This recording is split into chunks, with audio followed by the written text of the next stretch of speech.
لا حول ولا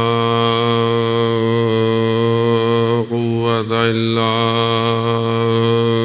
بالله العلي العظيم.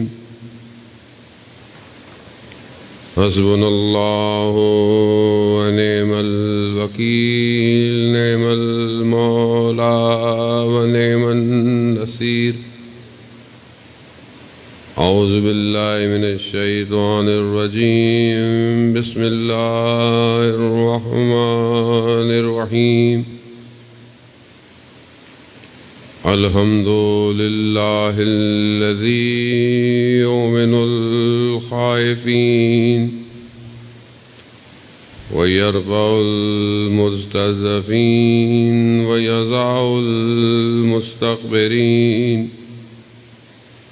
ويهلك ملوكا ويستخلف آخرين. والصلاة والسلام على رسول ثقلين محبوب رب المشرقين والمغربين جد الحسن والحسين نبينا سيدنا بالقاسم محمد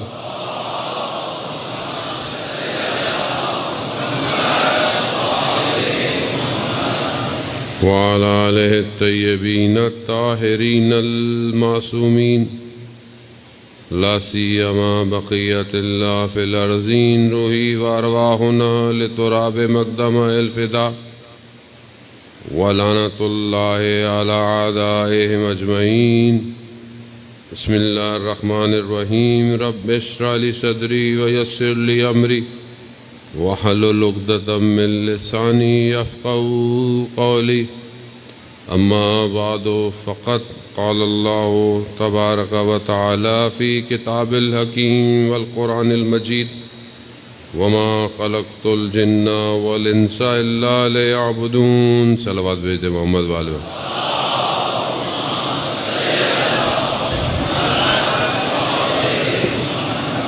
عزیزان محترم، آئے محرم الحرام کا پہلا عشرہ اور چند شب باقی رہ گئی ہیں. مقصد اولیاء خدا روئے زمین پر خداوند متعال کی طرف لے کر جانا ہے. پروردگار نے کہ صرف انسان خدا کی معرفت حاصل کرے، پروردگار نے یہ پوری دنیا کو بنایا. وہ حدیث قدسی جو ہم لوگ سنتے رہتے ہیں کہ کنتو کنزن مخفیاً، میں چھپا ہوا خزانہ تھا، میں نے چاہا پہچانا جاؤں. یعنی خدا اپنی پہچان کے لیے یہ سب کر رہا ہے. خدا خدا ہے اگر کوئی نہ بھی ہو، مخلوق نہ ہو تب بھی وہ خالق ہے. ازل سے ابد تک ہے، نہ اس کو کسی نے پیدا کیا ہے نہ اس نے کسی کو پیدا کیا ہے. لم یلد ولم یولد. ہر کوئی اس کا انکار کر دے مگر پھر بھی وہ خدا ہے. بس اپنی صفات کی معرفت کے لیے کہ وہ کیسا رازق ہے، وہ کیسا رحمان ہے، وہ کیسا غفار ہے، وہ کیسا ستار ہے، اس کے لیے اس نے ان ہستیوں کو بھیجا جن کو دیکھ کر خدا کی یہ صفات یاد آئیں. عزیزان محترم، بس میں آپ کی توجہ کا طالب ہوں، کیونکہ ہمارے ہاں بہرحال ساری باتیں ہو جاتی ہیں، خدا پہ بات ہوتی نہیں ہے. جس نے یہ پورا تھیٹر سجایا اور لوگ اس کی بات نہ کریں اور گھر چلے جائیں. اور پوری دنیا تھیٹر تو ہے اور کیا ہے. ہر آدمی اپنے حصے کی ایکٹنگ کر کے چلا جاتا ہے. اپنی ہر بندے کی ایک ٹائم ڈیوریشن ہے، اس کا ایک لیپ ہے. جیسے تھیٹر میں پردے کے پیچھے لوگ کھڑے ہوئے ہوتے ہیں تیار، جب باری آتی ہے انہیں آگے بھیج دیا جاتا ہے، دوسرا ہٹ جاتا ہے. درمیان میں پردہ بند ہوتا ہے، انٹرول، پھر پردہ ہٹتا ہے. ہم سب کی زندگیاں بھی ایسی ہیں. ہمارے یہاں انٹرول نہیں ہے، ہماری زندگی بالکل بند. انٹرول کس کے لیے؟ جب پردہ دوبارہ ہٹے گا تو سب روز محشر میں کھڑے ہوئے ہوں گے، اور وہاں اصل کردار باہر آئے گا. یہاں تو ہم ایک دوسرے سے ایکٹنگ کر رہے ہیں، میں اچھا بنا ہوا ہوں، آپ بھی اچھے بنے ہوئے ہیں، ایسی ہے نا، یہ ایکٹنگ ہے ہماری. وہاں نہیں کر سکتے. وہاں جو ہے وہی ہوگا، اس کو چھپا کر کہاں چھپائیں گے؟ وہاں ہر چیز عیاں ہوگی. ہاتھ خود بولے گا اس نے یہ کروایا، آنکھ خود کہے گی اس نے مجھے حکم دیا یہاں دیکھو وہاں دیکھو. آپ بولیں گے میری آنکھ ہے، کہا نہیں، آج تم مالک نہیں ہو، تم وہاں بھی مالک نہیں تھے. تمہیں ملکیت تھوڑے دنوں کے لیے دی تھی اور تم یہ سمجھے تم اصل مالک ہو. اصل مالک وہ ہے، اصل خالق وہ ہے، سب اسی کا ہے.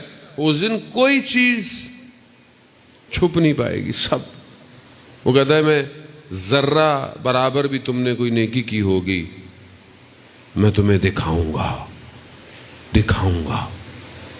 چھپ نہیں پاؤ گے. اصل وہی ہے سب کچھ. یہاں ہم لوگ ایک دوسرے کو کچھ نہ کچھ چھپا دیتے ہیں، کور کر دیتے ہیں. سامنے بیٹھے ہوئے ہوتے ہیں، کہتے ہیں کیا سوچ رہے ہو؟ نہیں میں تو کچھ نہیں سوچ رہا تھا. ذہن پتہ نہیں کیا سوچ رہا ہوتا ہے.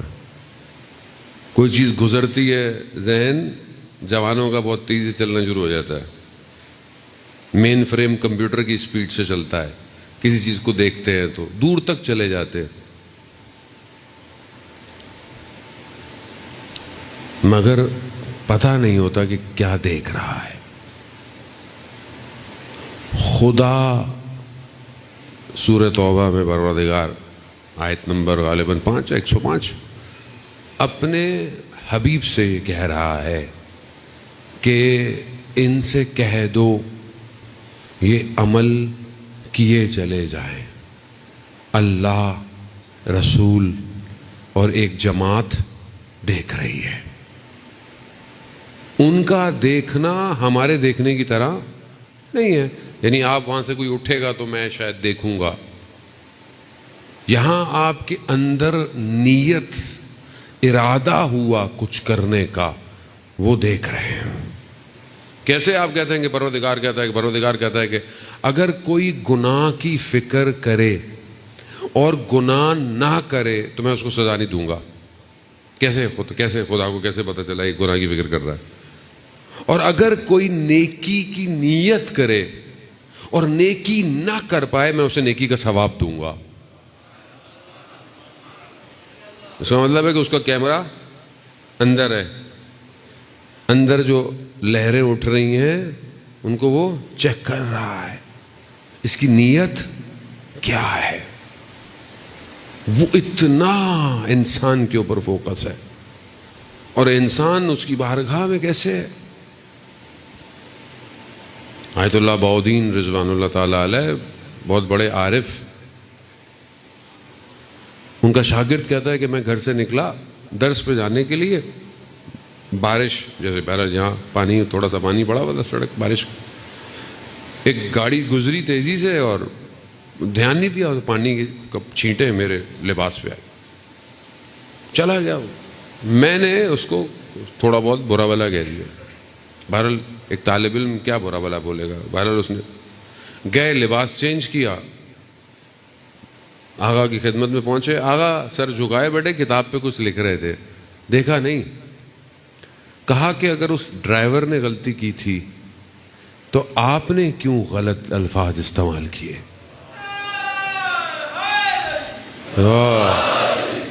میں نے کہا کہ نہ اس وقت کوئی شخص تھا نہ ادھر کوئی شخص ہے.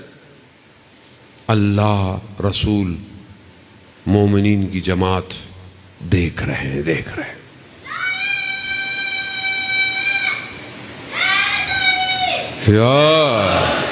عزیزان محترم، خدا، کیونکہ ظاہر ہے ہم لوگوں کو یہ چیزیں ہماری زندگی میں بہت ریئر ہوتی ہیں ہماری زندگی میں کوئی ولی خدا ہو جو دیکھتا ہو ہمیں پتہ نہیں. ہم بھی ایک بزرگ کی خدمت میں جاتے تھے, حتیٰ جو رستے میں ہم باتیں کرتے ہوئے جاتے تھے, جب ہم ان کے درس میں جب ہم بیٹھتے تھے تو جو ہماری باتیں ہوتی تھیں ان کا درس اسی باتوں سے شروع ہو جاتا تھا.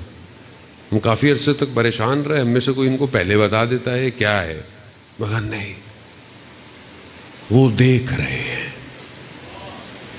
وہ دیکھتے ہیں کہ یہ کیا کر کے. ہم حوض علمیہ کم میں ہمارے ایک استاد ہیں, بہرحال مریض ہے, خدا ان کو شفا دے, ان کے درس میں وہ اکثر درس پڑھاتے پڑھاتے اپنے سر کو دیوار سے لگاتے تھے اور امام زمانہ کو یاد کرتے تھے, اور ہمیں طالب علموں کو کہتے تھے کہ تم رات کو جو کرتے ہو مجھے پتہ ہے, یعنی کیا بات کر کے آئے ہو. خوب یہ کیسے ہو جاتا ہے, یہ ہمیں نظر نہیں آتا. جانے والے جو اپنے آپ کو اس کی ذات میں فنا کرنے کی کوشش کرتا ہے, کائنات اس کے آگے کھلنا شروع ہو جاتی ہے. اس کا ہدف دنیا نہیں ہوتی ہے. ابھی ہمیں ایسی چیزیں مل رہا ہے, مولانا صاحب ہمیں پتہ چل رہا ہے ادھر ادھر کیا ہے, ہم یہ بلا لیں, ہمیں یہ مانگا. ہماری تو اللہ بھی دیکھ کے دیتا ہے, اللہ کو پتہ ہے کس کو کتنا دینا ہے. آیت اللہ نخوت کی اصفہانی رضوان اللہ تعالیٰ علیہ کہ ایک شخص بغض رکھتا تھا, رات کو وہ عبادت کے لیے جاتے تھے ان کے پیچھے پیچھے, اور سمجھ کہ میں اکیلے ہوتے ہیں, میں رات کو ان کو مار دوں گا. چھوٹی سی جو بھی اس زمانے میں اس نے اسلحہ لیا ہمارا. اب پیچھے پیچھے انہوں نے مڑ کے دیکھا کیا ہو گیا, اب وہ اسلحہ نہ چلے, اس سے گھبرا جائے. بولا کیا کرو, کہا وہ کیوں کربلا جانا چاہتے ہو. اس نے بولا رات کا ٹائم ہے, مشہد کے قریب کوئی علاقہ ہے کربلا, اگر ہاں آؤ.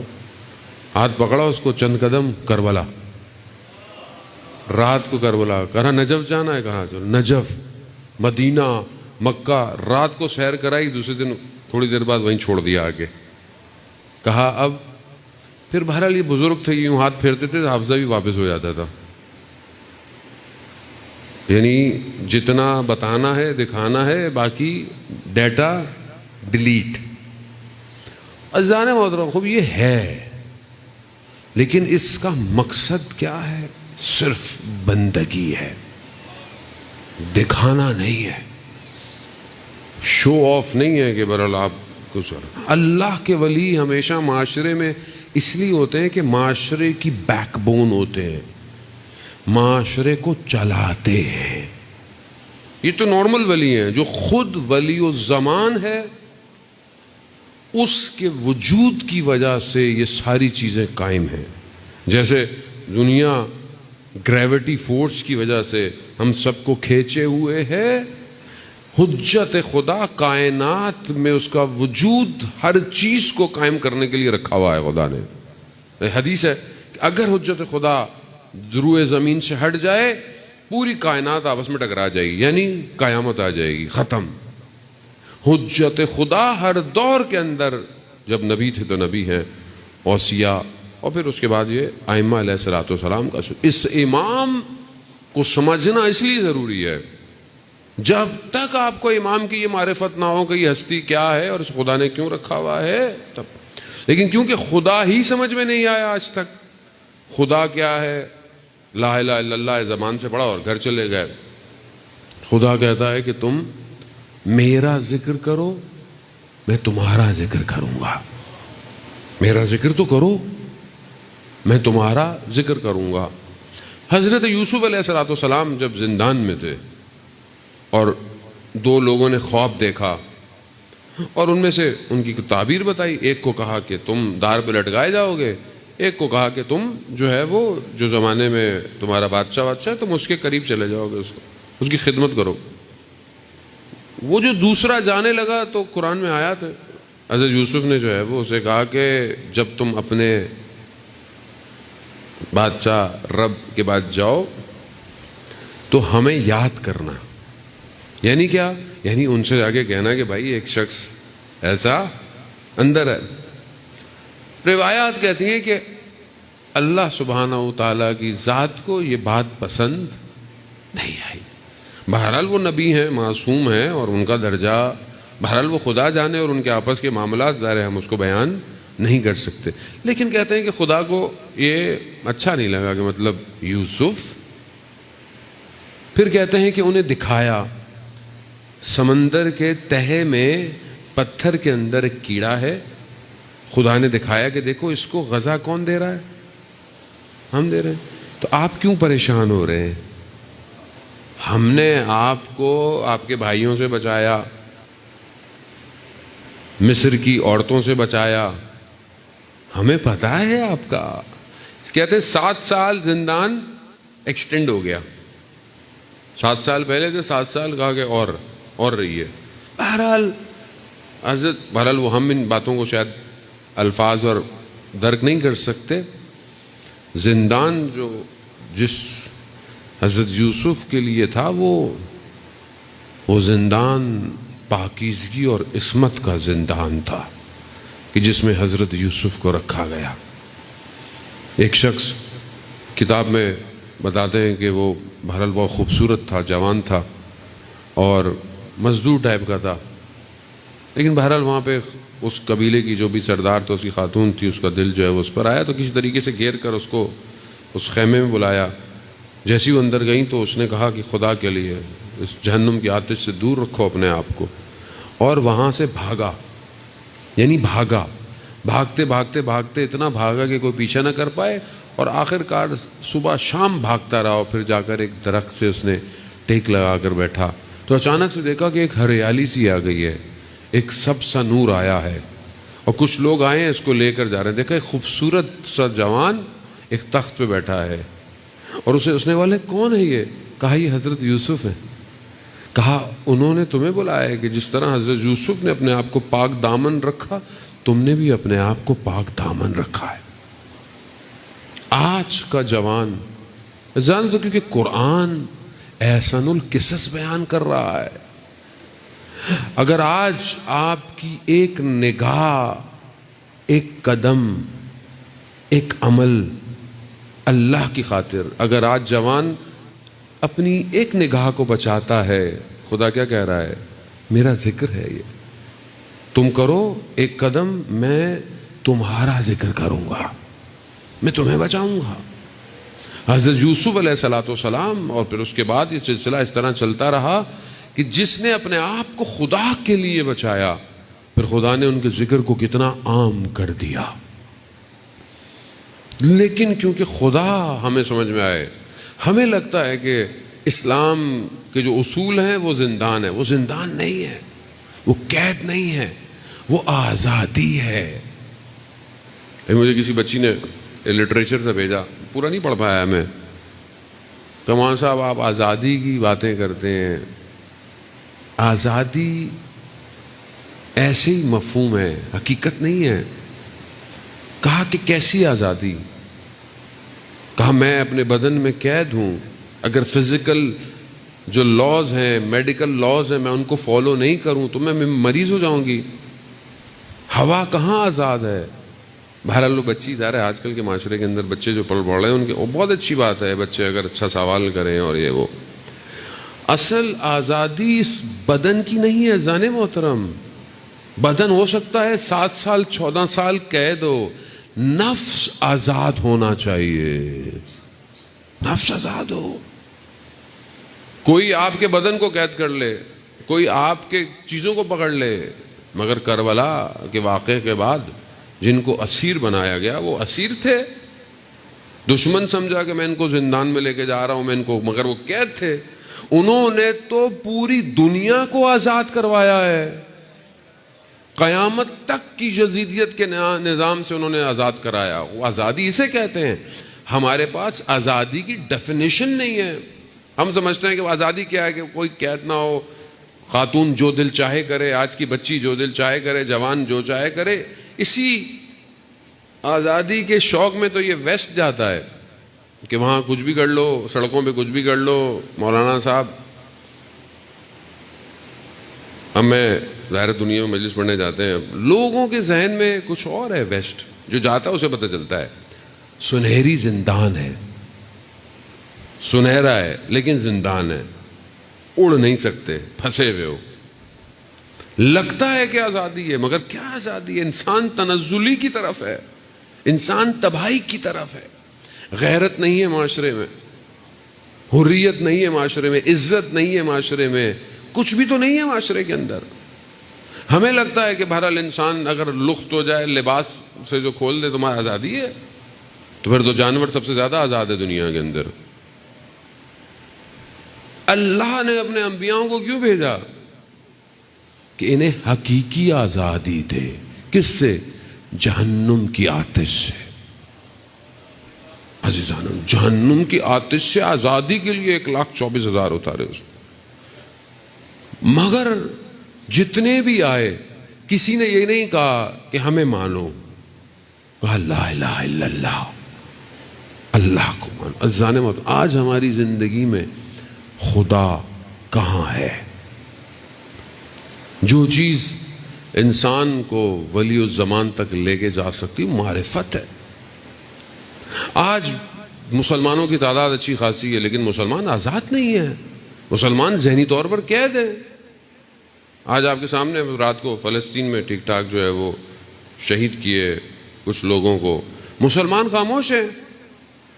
آپ مسلمانوں کی تعداد دیکھیں دنیا میں کتنی ہے، مسلمان ملکوں کی تعداد دیکھیں دنیا میں کتنی ہے، مگر ایک عنکبوت کے گھر کے برابر ہے وہ. عنکبوت کا گھر خدا قرآن میں کہتا ہے کہ کمزور گھر ہے، کچھ بھی نہیں کر سکتے، کچھ آج تک کر ہی نہیں پائے، بلکہ الٹا تعلقات اچھے کرنے کے چکر میں لگے ہوئے. دجال اپنا پلان لے کر آہستہ آہستہ کیا دکھاتے ہیں؟ کیوں تعلقات لوگوں کو اچھے کرنے، کیوں ملک ان رواسم کو بڑھانا چاہتا ہے. ہم تمہارا اکنامکس اچھی کریں گے، ہم تمہیں یہ دیں گے، ہم تمہیں وہ دیں گے. دجال کا کیا کام ہے؟ دجال جنت دکھائے گا جو کہ اصل میں جہنم ہوگی، اور جہنم یعنی جنت ہوگی. دجال کیا ہے؟ دجال دو دجال ہیں. ایک دجال وہ ہے جو فزیکل شخص، ایک دجال فتنہ ہے. وہ آج پوری دنیا کو اپنے اندر لیے ہوئے کھینچے ہوئے، کہیں لالچ سے، کہیں اس سے، اور کہیں اس نے آپ کو سامنے اتر گیا ہے. وہ دجال آپ کے سامنے ہے. ظاہری طور پر آپ دیکھتے ہیں کہ جو نیون سٹی بن رہا ہے، جو اس طرف جہاں پہ سعودی عرب والے بھی جو ہے وہ ویزا لے کے جائیں گے، ٹھیک ہے، ٹیکنالوجی کی ہائپ ہے اس کے اندر. یعنی دنیا کا latest technology, latest architecture, latest design, جو کچھ ہو سکتا ہے وہ اس پٹی کے اوپر دنیا بنایا جا رہا ہے. وہ ایک ایسا ملک ہوگا کہ جس کے لیے باقاعدہ پاسپورٹ بھی الگ ہے، سب کچھ الگ ہے. حالانکہ ایک چھوٹی سی جگہ ہے، اس کو بہترین دنیا بنا کر خوب کیا دکھا رہے ہیں کہ یہاں تمہیں سب کچھ ملے گا. 170 کلومیٹر پر صرف ایک لائن ہے جس کی وڈتھ اتنی ہے، اس پر پوری بلڈنگیں ہیں اس کے اوپر. اور آپ دیکھیں، اگر آپ اس کو دیکھیں یوٹیوب پہ جا کر، وہ کیا ہے، وہ کس جگہ بنایا جا رہا ہے، سامنے کیا ہے، کس کے انتظار میں بنایا جا رہا ہے؟ دجال تیاری کر رہا ہے، وہ اپنی تیاری کر رہے ہیں. یا مسلمان تو ویسے ہی فارغ، کو ٹائم ہی نہیں ہے، ہمیں تو فرصت ہی نہیں ہے. ہم لوگوں کیا دشمن کیا کر رہا ہے؟ مجھے پتا ہے میرا تو ٹائم شارٹ ہی ہے ویسے اتنی باتیں کر کر کے، لیکن کم از کم آپ تو بیدار ہو جائیں. جانے محترم، پتا تو ہو کہ ہونے والا کیا ہے. وہ جنت، ظاہری جنت لے کر اتر رہا ہے، جو شدات لے کر آیا. جنت ہے نا، جنت بناؤں گا میں، کیا ہے وہ سب دنیا میں دینا چاہ رہا ہے. خوب خوف کس کا ہے جب قرآن واضح کہہ رہا ہے کہ فلانے فلانے تمہارے دشمن ہیں، کچھ بھی نہیں، ان سے دوستی کا کوئی فائدہ نہیں ہے. اور پریکٹیکلی، عقلی، لاجیکلی، ہسٹوریکلی، فزیکلی، جیوگرافیکلی آپ کو نظر آ رہا ہے کہ یہ ظالم ہے، انہوں نے قبضہ کیا ہے، یہ ظلم کرتے ہیں، انہوں مارتے ہیں، نہتے بچوں کو مارتے ہیں، اور دنیا خاموش خاموش. آج جان کو خطر، خدا کو نہیں پہچانا. جس نے خدا کو پہچانا وہ کربلا میں تھوڑی، وہ کربلا میں اپنی جانوں کو دے رہا تھا. ادھر کیا تھا؟ کو کمپیئر کریں تاریخ سے. ابن زیاد نے کیا بولا عمر ابن سعد لعین کو؟ خب تمہیں شہر رے کی حکومت دیں گے. کیوں کہا؟ شہر رے کی اس وقت زمین اچھی تھی، زرخیز تھی، گندم اچھی تھی. اس کو کس کی لالچ تھی؟ نابینا تھا. امام کو نہیں جانتا تھا، امام کو دیکھ رہا تھا، کس چیز کے عوض اس نے امام کو بیچ ڈالا؟ مگر ہوا کیا؟ پاگل ہو گیا، ایک ہی سال کے اندر مر گیا، نہ وہ ملا نہ کچھ بھی نہیں ملا۔ تو آج دنیا اور یہ مسلمان ملک جو یہ سمجھ رہے ہیں کہ حالات اچھے ہو جائیں گے، اکنامک اچھی ہو جائے گی، ہم سب اچھا ہو جائے گا، کچھ اچھا نہیں ہونے والا، کچھ بھی نہیں ہوگا۔ جب اللہ کے فرمان کو پیچھے چھوڑ کے آگے جاؤ گے تو کہاں چلو گے تم؟ اور اگر 4 دن زندگی کے تمہیں اچھے مل بھی جائیں تو قیامت میں خدا کی بارگاہ میں کیا جواب دو گے؟ کربلا، اللہم صلی علی دجال ڈیجیٹل ہے۔ آج کا دجال ڈیجیٹل ہے۔ آج کا دجال ایسا نہیں ہے کہ مطلب یوں آئے گا، بہرحال وہ خچر پہ آئے اور وہ ساری چیزیں جو روایات اپنی کہتی ہیں، بہرحال تمثیلات، لیکن ابھی سب ڈیجیٹل ہے، سب ڈیجیٹائز ہو گیا ہے۔ سارا ڈیٹا، کوڈنگ، ڈی کوڈنگ، آپ کی انفارمیشن، آپ کا سب اب وہ اسی طریقے سے اتر رہا ہے۔ آپ آج جو جوان جو بہت خطرے کے اندر ہے وہ اسی وجہ سے خطرے میں، کیونکہ بیریئر نہیں ہے، فلٹر نہیں ہے۔ ہمارے ملک میں سب کھلا ہوا ہے، کوئی فلٹر نہیں ہے، کوئی گورنمنٹ کی طرف سے کوئی کسی چیز ریگولیشن ہے ہی نہیں، سب آزاد ہے، جو دل چاہے دیکھے، جو دل چاہے سرچ کرے۔ پورے حالت دوسرے ملک جو خدا کو اتنا یقین نہیں مانتے لیکن اپنی قوم کے لیے انہوں نے فلٹر لگائے ہوئے۔ فلانا بچہ اتنی دیر سے زیادہ گیم نہیں کھیل سکتا جاپان کے اندر، فلانی اپلیکیشن وہاں نہیں چلتی ہے، چائنا اپنی اپلیکیشن لے کے بیٹھا ہوا ہے، وہ نہیں دیکھنے دے رہا، اپنے بچوں کی حفاظت کر رہا ہے۔ بہت سارے ایسے ملک ہیں دنیا کے اندر، ہمارے ہاں سب آزاد ہے۔ کیوں؟ کیونکہ مسلمان ہے، کیونکہ وہ دشمن جانتا ہے آپ کے اندر پوٹینشل کتنا ہے۔ یہ قوم بیدار ہو گئی تو یہ ولی خدا کے ساتھ کھڑی ہوئی ہوگی۔ وہ اس کو سمجھیں عزیزان محترم، خدا کا ذکر صرف زبان سے نہیں ہے، خدا کا ذکر انسان عمل سے کرتا ہے۔ جوان اپنے وجود کو پہچانے کہ خدا نے اس کو یہ نعمت دی ہے، اس کا وہ سوال کرے۔ ایسے ایسے جوان بہرحال تاریخ میں گزرے کہ جنہوں نے اپنی جوانی کی قدر کی۔ قرآن جو قصے بیان کر رہا ہے وہ صرف اس لیے نہیں کہ ہم لوگ صرف بس اپنے ذہنوں کو مشغول کر لیں۔ وہ جوان کہیں اپنی نماز کی حفاظت کے لیے، کہیں اپنی ایک آنکھ کی حفاظت کے لیے رجب علی خیاط کہ جو اتنے مشہور ہیں اور جو بھی ان کے پاس آتا تھا اور وہ ان سے پوچھتا تھا اور ساری چیزیں بتا دیتے تھے کہ یہ اس کا مسئلہ، یہ اس کی وجہ سے، یہ لوگ کہتے تھے کہ بیمار ہیں دعا کیجئے، کہا دوا سے نہیں ہوگا، یہ کوئی اور وجہ ہے۔ خوب ایک لمحے میں کیسے اس مقام پہ پہنچ گئے کہ جب وہ اصفہان میں خیاط تھے، ٹیلر تھے، گھر میں کوئی نہیں تھا، خاتون انہوں نے کہا کہ کوئی بھی نہیں ہے، ان کا اچھا ٹھیک ہے میں دروازہ بند کر کے آتا ہوں۔ دروازہ بند کرنے کا کہا پروردگار میں تجھ سے معاملہ کر رہا ہوں، گناہ کوئی دیکھ نہیں رہا، لیکن میں دروازہ بند کر کے نہیں کھول کے باہر جا رہا ہوں، تو میرے لیے کیا کھولے گا؟ دروازہ کھولا، خدا نے عالم ملکوت کو کھول دیا، سب نظر آتا تھا۔ خوب یہی اسی کو بہت پیچھے تھوڑی ہے، کچھ سالوں پرانی بات۔ اگر جوان سمجھ لے کہ اللہ نے اسے کتنا خزانہ دیا ہے تو وہ کبھی بھی اپنے وقت کو، اپنے نفس کو نہیں بیچے گا۔ عزیزان محترم، کیوں ولی الزمان اپنے زمانے میں اکیلے رہ گئے؟ کیوں؟ کیونکہ امت نہ پہچانی امام کو۔ 14 سال ایک امام زندان میں، ایک امام زندان میں، کہاں ہے شیعہ؟ شیعوں ہی کی وجہ سے امام نے اپنے آپ کو زندان میں، شیعہ بچ جائیں۔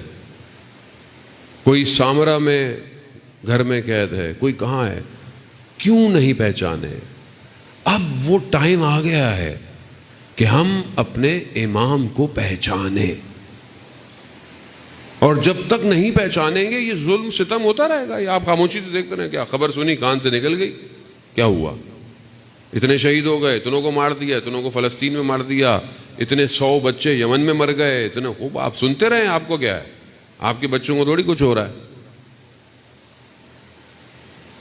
بیدار اپنے وجود سے، کربلا یہی ہے، کربلا آپ کو یہی تو سکھاتی ہے کہ اپنے زمانے کے ظالموں کو پہچانو۔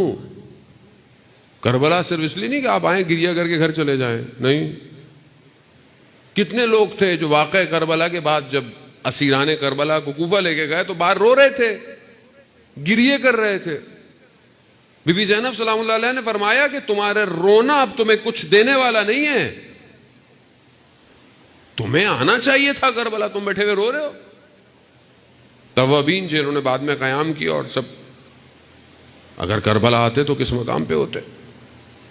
عزیزان محترم، اپنی زندگی میں دیکھیں خدا کتنا ہے۔ جو رابطہ ہے ہمارا، یہ خدا نے دیے ہیں سارے رابطے، لیکن ہم ان رابطوں میں کھو گئے ہیں۔ یہ جو کنیکشن ہے، یہ جو کمیونیکیشن ہے، یہ جو رشتے ہیں، بعض اوقات ہم ان رشتوں کی خاطر خدا کے حدود کو توڑ دیتے ہیں۔ انسان اولاد کی خاطر حرام کماتا ہے، یہی کرتا ہے۔ انسان اپنے نام کو بچانے کے لیے لوگوں کا حق کھا جاتا ہے۔ انسان اپنے عزت اور اپنی ذاتی اور ظاہری نفس کی خاطر لوگوں کو جو ہے وہ دبا دیتا ہے، لوگوں کو کچل دیتا ہے۔ یہ سب ظاہر ہے۔ قرآن جہاں اولاد کو زینت کہہ رہا ہے، وہیں قرآن اولاد کو فتنہ بھی کہہ رہا ہے۔ اگر یہ خدا کی طرف لے کے جائے تو زینت ہے، مال، اولاد، لیکن اگر یہ خدا سے دور کر دے فتنہ ہے۔ یہ رابطے، بعض اوقات ہم ان رابطوں کے لیے خدا کو کھو دیتے ہیں۔ مثال کے طور پر آپ کسی سے لڑائی ہو گئی، کسی سے نفرت ہو گئی، کسی نے آپ کے ساتھ کچھ کہہ دیا، آپ دشمن ہو جاتے ہیں، جبکہ آپ جانتے ہیں کہ دنیا تھوڑی دیر کی ہے، یہ رابطہ بھی تھوڑی دیر کا ہے۔ چاہے آپ کا سگا بھائی ہو، سگی بہن ہو، لوگ دشمن ہو جاتے ہیں، لیکن آپ یہ نہیں سوچ رہے کہ خدا ان رابطوں کے ذریعے سے میرا امتحان لے رہا ہے، خدا مجھے دیکھ رہا ہے۔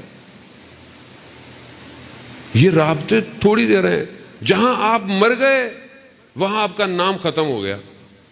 لوگ یہ نہیں بولیں گے کہ صدر تھا، پریزیڈنٹ تھا، سی او تھا، لوگ کہیں گے مردہ پڑا ہے، مردہ ہے۔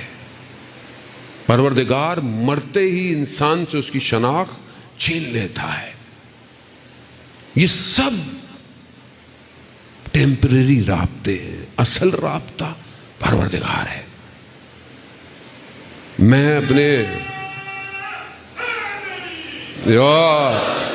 میں اگر کسی سے اچھا کروں خدا کے لیے،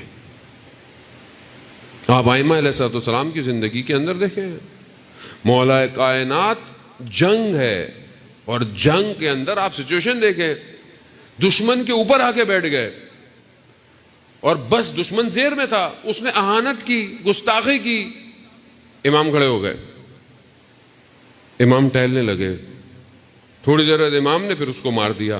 سوال پوچھا، مولا آپ کے نیچے تھا، بالکل تلوار کی زد میں تھا، آپ نے مارا کیوں نہیں؟ یہاں بریکٹ میں بتاتا ہوں، امام کا کوئی کام اپنی ذات کے لیے نہیں ہوتا، امام یہ بس ہمیں بتانا چاہ رہے تھے کہ کہیں تمہارے ذہن میں یہ خیال نہ آئے کہ علی نے اس لیے مارا کہ اس نے علی کے ساتھ اہانت کی ہے۔ علی کا کوئی کام خدا کے بغیر نہیں ہو سکتا۔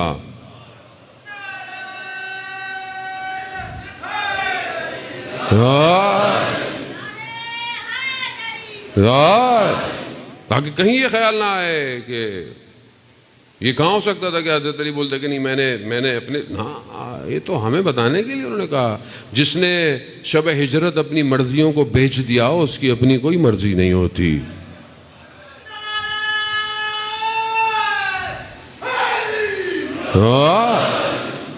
یہاں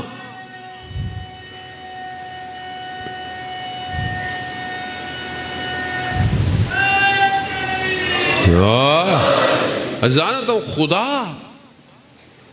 مولا کی زندگی میں کیا آپ کو نظر آتا ہے؟ کون سا رنگ نظر آتا ہے؟ الہی رنگ، الہی. دعائے کمیل ہے تو امام تڑپ رہے ہیں، سجدے میں تڑپ رہے ہیں، عبادت میں تڑپ رہے ہیں. نوف بخاری کہتا ہے کہ رات امام کے ساتھ گزاری، صبح ہوئی ہم نے دیکھا امام ہمیں ٹھوکر مار کے اٹھا رہے ہیں. کہا یہ سونے کا وقت ہے، سحر کا وقت. اور ہم نے دیکھا امام دیواروں کے سہارے سے خدا کی بارگاہ میں ایسے جا رہے ہیں جیسے کوئی عاشق اپنے معشوق کے پاس جا رہا ہے. علی سے بڑھ کر کسی نے عبادت کی؟ عزیزان محترم، خوب عبادت. آپ دعائیں اٹھائیں، آپ مناجات اٹھائیں. دعائے ابو حمزہ میں غالباً امام جو تعلیم فرماتے ہیں کہ وسما دعائی اذا ندیتک، میں تجھ سے دعا مانگتا ہوں اور تو میری سنتا ہے. بس یہ ایک جملہ اگر انسان سمجھ جائے کہ میں تجھ سے مانگتا ہوں اور تو سنتا ہے. میری حیثیت، میری کائنات میں اوقات، میرا وجود، کہاں وہ خالق ان اللہ علی کل شیء قدیر.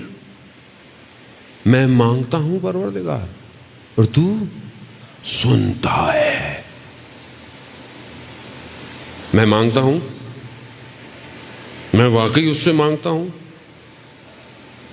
جانتا پروردگار حدیث میں ہے کہ کچھ چیزیں تمہاری طرف سے ہیں، کچھ چیزیں میری طرف سے ہیں.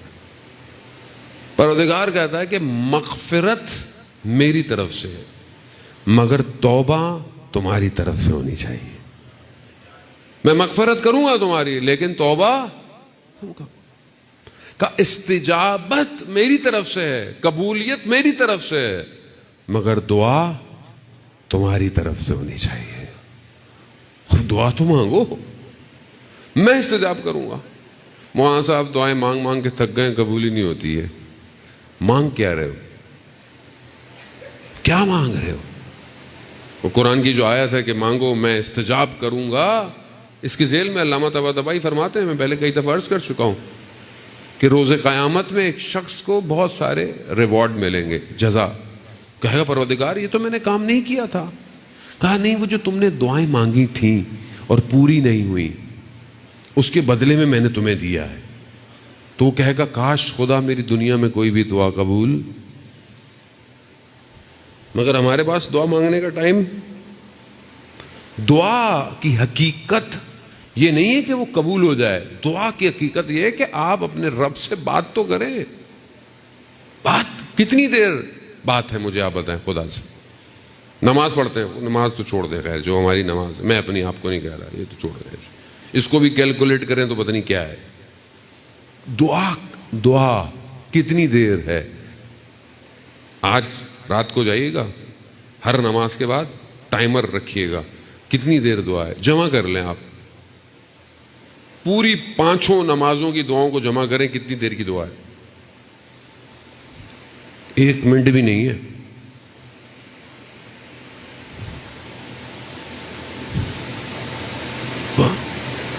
سب 5 دعائیں جمع کریں، 1 منٹ نہیں ہوتا.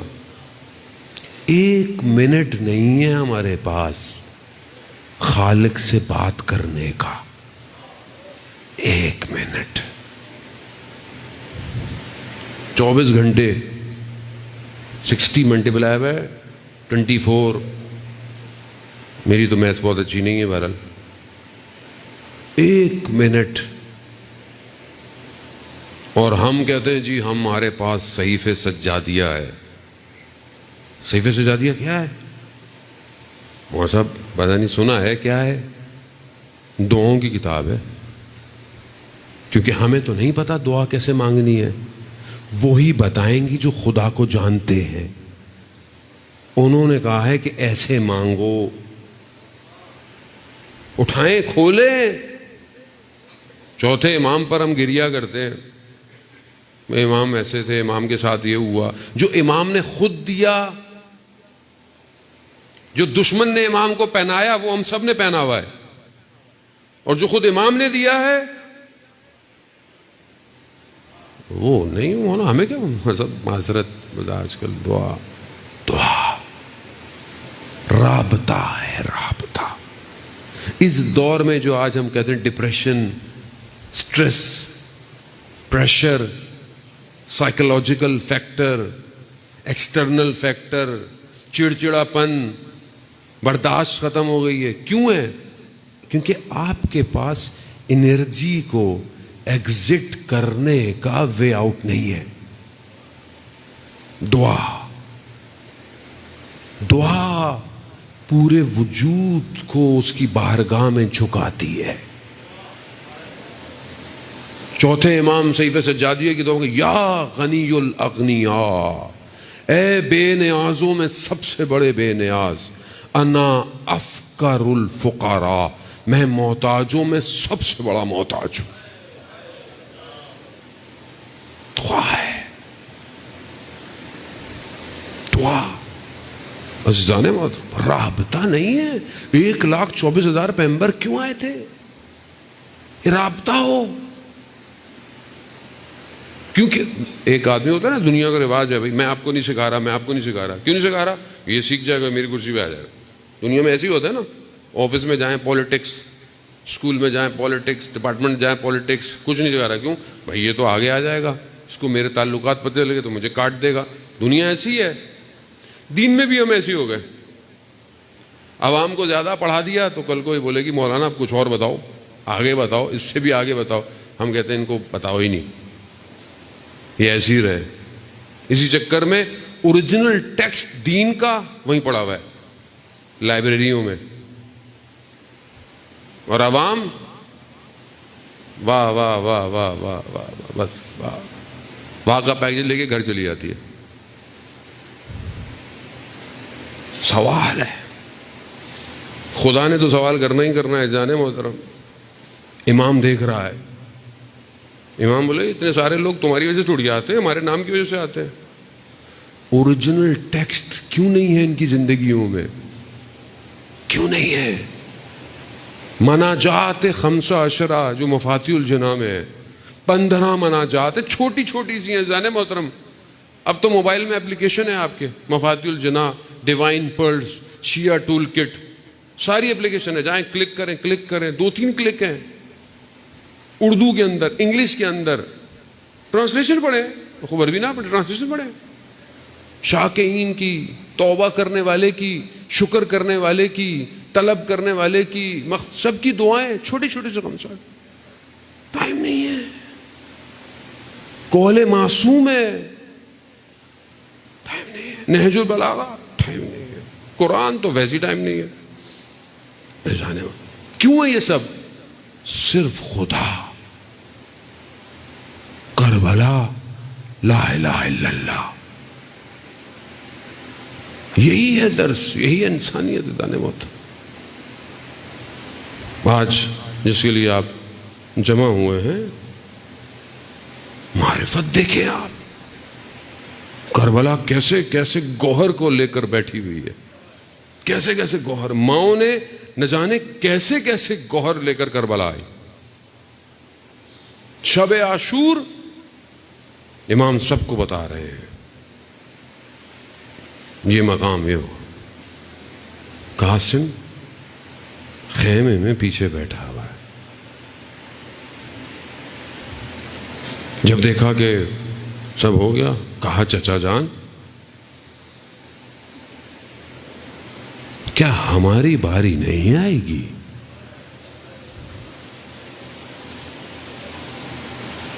مقاتل کہتے ہیں امام قاسم کے پاس گئے. کہا قاسم آپ کی نہیں، علی اصغر بھی شہید ہوگا، ہاشمی خون ہے، غیرت۔ کہا چچا کیا یہ لوگ خیموں تک پہنچ جائیں گے؟ ہاں نہیں، اصغر خود آئے گا۔ وہاں امام نے قاسم سے سوال کیا، آپ 13 سال رول ماڈل ہونا چاہیے یہ 13 سال کے بچوں کا۔ قاسم کیا کہا؟ قاسم کہا، پوچھا قاسم آپ کے لیے موت کیسی ہے؟ موت کیا ہے آپ کے لیے؟ کہا چچا جان موت میرے لیے شہد سے بھی زیادہ میٹھی ہے۔ یہ معرفت، یہ کربلا، یہ کیسے رابطہ ہو گیا؟ خدا کو پہچان رہے ہیں تو ابھی تو موت کو ایسے کہہ رہا ہے قاسم۔ ہمارا بچہ ہے ایسا کہے، ہم اپنے بچوں کو تیار کر رہے ہیں اس نسل کو کہ اس کے لیے موت کی تو بات گھر میں کرو بڑے بڑے گھبرا جاتے ہیں۔ کیسی باتیں کر رہے ہیں؟ مرنے کی باتیں کر رہے ہیں؟ وہ مرنا سب نے، مومن وہ جو دن میں 25 دفعہ موت کو یاد کرے۔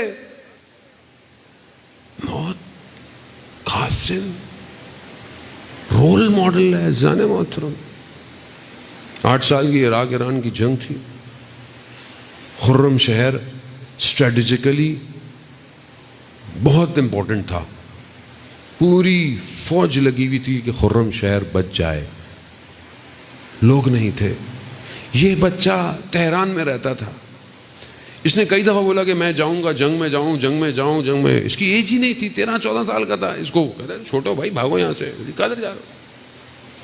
اس نے کیا کہ اپنا آئی ڈی کارڈ کر کے نا جعلی بنا کے اپنی ایج بڑھا کے کبھی اوپر چڑھ، کبھی کیا کر کے نا کسی نہ کسی طریقے سے کہ میں جاؤں گا، کبھی یوں کرتے تھے، کبھی پھر واپس بھیج دیتے تھے، نہیں ہے تم نے۔ بہرحال کچھ نہ کچھ کرا کے یہ خرم شہر پہنچ گیا۔ اب اس کو شوق تھا کہ بھائی پتہ نہیں یہاں لڑنے آیا ہوں، کیا کروں گا، اسلحہ ملے گا۔ انہوں نے کہا اسلحہ کہاں سے ہوگا، پہلے یہاں پہ شارٹیج ہے ہر چیز کی، کچھ نہیں ہے ہمارے پاس۔ دوسرے دن صبح دیکھا، مشہور مسجد ہے خرم شہر کی جو اکثر تصویروں میں ہوتی ہے، دیکھا اس نے مسجد کے دروازے کے باہر گرا پڑا ہے اور ہاتھ میں بہت ساری گنیں لے کر۔ جب اسے اٹھایا کہاں سے آئے، کہتا رات کو میں دشمنوں میں گھس گیا تھا اور وہاں سے یہ اسلحہ اٹھا کے لایا ہوں۔ یہ جذبہ، خرم شہر بالکل گر رہا تھا، پیچھے سے نہ فوج نہ کچھ، آنے میں ٹائم، ایک برج تھا جہاں سے دشمن کے ٹینکر آنا شروع ہو گئے۔ اس جوان نے تھوڑے سے رہ گئے، ان کو کہا کہ آپ لوگ جاؤ۔ کہا کیوں؟ کہا آپ لوگ جاؤ۔ اس نے گرنیڈ باندھے اور ٹینک کے نیچے جا کے پھٹ گیا، ایسا پھٹا کہ رستہ بند ہوا، دشمن سمجھے کہ فوج آ گئی، خرم شہر آزاد ہو گیا۔ آج بھی اس کی قبر کے اوپر ٹینک بنا ہوا ہے۔ امام خمینی نے اس 14 سال کے بچے کو کیا بولا؟ اس کا نام تھا حسین فہمیدے، یعنی فہمیدے کے معنی جو پہچان گیا، حسین کو پہچاننے والا، حسین فہمیدے۔ امام خمینی نے کہا کہ یہ میرا رہبر ہے۔ اب یہ 14 سال کا بچہ جب اپنے آپ کو پھاڑ رہا تھا تو اس کے ذہن میں کربلا میں کون تھا جس کے لیے موت شہد سے بھی زیادہ؟ کربلا۔ یہ قوم تبھی تو کھڑی ہوتی ہیں جو یہ عزاداری سے یہ چیزیں لیتی ہیں۔ ہم پتہ نہیں کس طرف جا رہے ہیں۔ عزیزان محترم، چچا موت شہد سے بھی زیادہ؟ رات گزری، ماں نے کہا قاسم صبح دیر نہیں کرنا۔ صبح ہوئی، دیکھا قاسم کئی دفعہ جاتا ہے واپس آ جاتا ہے۔ چچا بھی یہی کہتے ہیں تم نہیں۔ حضرت علی اکبر نے جب اجازت مانگی نا امام حسین سے تو امام حسین نے پہلی دفعہ میں ہی کہا جاؤ علی اکبر، لیکن قاسم بھائی کی نشانی ہے، نہیں جانے دے رہے۔ خیمے میں ماں نے دیکھا قاسم کیوں بیٹھے ہوئے ہو؟ کہا چچا اجازت نہیں دے رہے۔ ماں کو یاد آیا کہ تمہارے جب تم 2.5-3 سال کے تھے اور تمہارے بابا کا آخری وقت تھا، جب زہر کی شدت نے ان کے جگر کے ٹکڑوں کو باہر نکال رہا تھا، تو بابا نے تمہیں بلایا تھا، کہا قاسم کو بلاؤ، قاسم چھوڑ، کہا قاسم جب مشکل میں زندگی میں پھنس جانا، یہ ایک تعویذ باندھ رہا ہوں میں تمہیں، اس کو کھول لینا۔ اب قاسم نے 10 سال امام حسین کے ساتھ گزارے ہیں، لیکن قاسم کو مشکل کیسے آتی؟ حضرت عباس جس کے چچا ہوں اسے زندگی میں کیسے مشکل آئے؟ قاسم کو کوئی مشکل نہیں آئی، لیکن اس دن ماں نے کہا قاسم اس سے مشکل ترین دن نہیں ہو سکتا، قاسم وہ کھولو۔ جب اسے کھولا دیکھا بابا کا خط ہے۔ اللہ اکبر، امام حسن جانتے ہیں اپنے بھائی کے لیے تیاری کر رہے، کہا بیٹا قاسم جب دیکھو چچا دشمنوں میں گھر جائیں تو جان سے دریغ نہیں کرنا۔ بس جیسے ہی قاسم نے یہ خط پڑھا نکلا، اب قاسم کی رفتار فرق کر گئی۔ اب قاسم کو جب امام حسین علیہ السلام نے آتے ہوئے دیکھا نا، سمجھ گئے اب قاسم کچھ لے کر آ رہا ہے۔ قاسم نے وہ خط اپنے مولا کی خدمت میں دیا۔ امام نے جیسے ہی اپنے بھائی کا خط پڑھا، زبان حال ہے امام کو بچپن یاد آ گیا ہوگا۔ امام حسن کے ساتھ وقت گزارا ہے نا، بھائی ہے، یاد آیا ہوگا جلتا ہوا دروازہ، ایک لمحے میں یاد آیا ہوگا بابا کے گلے میں رسیاں کیسے ڈالی، یاد آیا ہوگا کیسے ہماری والدہ دیوار کے سہارے سے چلتی ہے، یاد آیا ہوگا کہ بابا کا کوفہ میں جنازہ کیسے نکلا۔ اللہ اکبر۔ کہتے ہیں امام حسین نے، مقاتل کہتے ہیں کہ حضرت قاسم کو اپنے سینے سے لگایا اور دونوں نے اتنا گریہ کیا دونوں بے ہوش ہو گئے۔ کیسے جانے دے لخت جگر ہے میرے بھائی کا، جگر بے ہوش ہو گئے۔ مقاتل کہتے ہیں حضرت قاسم اپنے مولا کے پاؤں چوم رہے، چچا جانے دیں آپ کو آپ کی ماں کا واسطہ۔ عزاداروں نے اجازت ملی۔ قاسم ایک نازک سا نور کی طرح چمکتا روشن بدن، ایسا ہے کہ ذرا بھی آ نہیں سکتی۔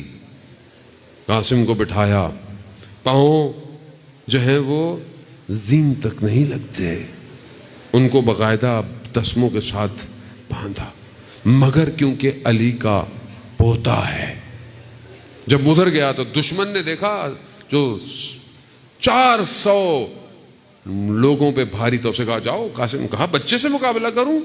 کہا یہ بچے اہل بیت کے بچے ہیں، چھوٹے نہیں ہیں۔ کہا میں نہیں جا رہا، میں اپنے بیٹے کو بھیج رہا ہوں۔ ایک کو بھیجا، حضرت قاسم نے اسے جہنم واصل کیا۔ دوسرے کو بھیجا، اسے بھی مارا۔ تیسرے کو بھیجا، 4 بچوں کو حضرت قاسم نے مار دیا۔ اس کا خون کھولنے لگا۔ اس نے بولا کہ اب میں جا رہا ہوں، اب میں مارے بغیر اس جوان کو واپس نہیں آؤں گا۔ مگر اس نے بھی دھوکے سے حضرت قاسم پہ وار کیا۔ کہا کہ آپ کیسے جنگجو ہیں، آپ کے پاؤں کے تسمے کھلے ہوئے ہیں۔ حضرت قاسم جیسے ہی نیچے ہوئے اس نے وار کیا۔ عزاداران محترم، اس کا وار کرنا تھا۔ حضرت قاسم سواری سے کہتے ہیں نیچے گرے۔ یہ لعین ابھی آ کر بیٹھا، یہ گردن کاٹنا چاہتا تھا۔ حضرت قاسم نے اپنے چچا کو پھکارا۔ امام حسین اتنی تیزی سے آئے، اس شخص کے ہاتھ کو قلم کیا، اسے دوڑایا۔ اسی بھاگ دوڑ میں دشمن کے گھوڑے ادھر، دشمن کے گھوڑے ادھر ہوئے۔ عزاداران محترم، قاسم کی دائیں پسلیاں بائیں طرف، بائیں پسلیاں دائیں طرف۔ نہ جانے کس طرح امام حسین پہنچے ہیں۔ امام حسین کہتے ہیں ارے بھتیجے میرے کتنا سخت ہے کہ تم اپنے چچا کو پکارو اور چچا تم تک نہ پہنچ سکے۔ ہاں مقاتل کہتے ہیں ارے اس طرح حضرت قاسم کو سینے سے لگایا کہ پاؤں زخمی چھلتے جا رہے ہیں۔ عزیزان محترم نہ جانے کس طرح یہ بدن خیموں تک پہنچا ہے۔ ارے قاسم کی ماں، ارے حضرت زینب قاسم کے بدن پر